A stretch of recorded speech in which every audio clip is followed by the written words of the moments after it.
We now realize that our own Milky Way has in the past merged with other galaxies and will be merging with our neighbor spiral, the Andromeda Galaxy, in a few billion years. Hubble has discerned that we're on a head-on collision, but it shouldn't be too disruptive to our solar system.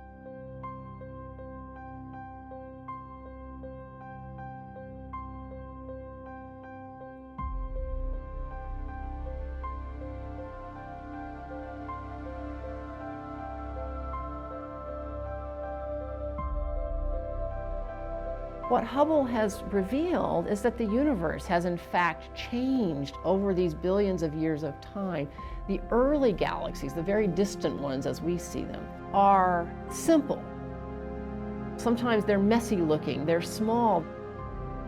They haven't had time yet to form that grand spiral structure.